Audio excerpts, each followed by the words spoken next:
get ready, start. That the bill to prevent the commission of offences of atrocities against the members of the scheduled castes and the scheduled tribes, to provide for special courts for the trial of such offences and for the relief and rehabilitation of the victims of such offences and for matters connected therewith or incidental thereto as passed by the Lok Sabha be taken into consideration.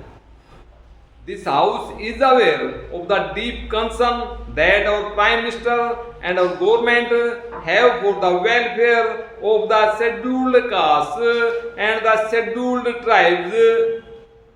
Many new initiatives have been taken, particularly in the last few years, to improve the lot of the scheduled castes and the scheduled tribes.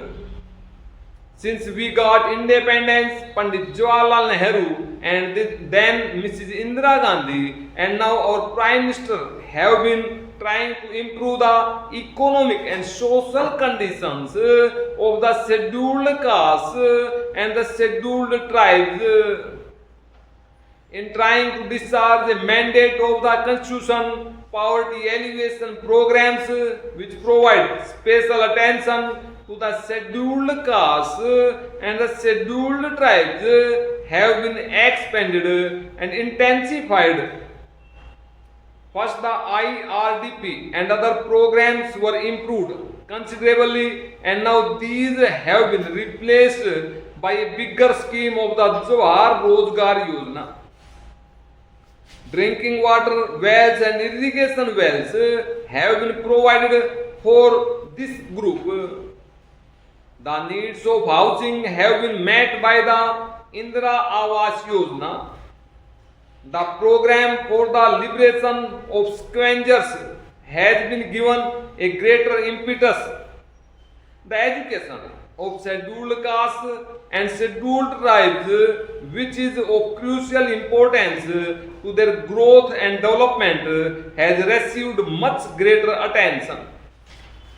The number of students studying beyond the matriculation stage has gone up to 13 lakhs. Coaching centers have been increased. A special drive is currently on for filling up the backlog which had arisen as a result of non-fulfillment of reserved seats for scheduled castes and scheduled tribes. And that drive is continuing. Efforts are also being made to free them from bonded labor and to find land for cultivation. As you all know, among the landless laborers, about 48% are from the scheduled castes and the scheduled tribes. We are witnessing today the sign of fruits of development reaching the scheduled castes and the scheduled tribes. With the greater spread of education and with the socio-economic conditions improving, the relations in the society sometimes come under tension.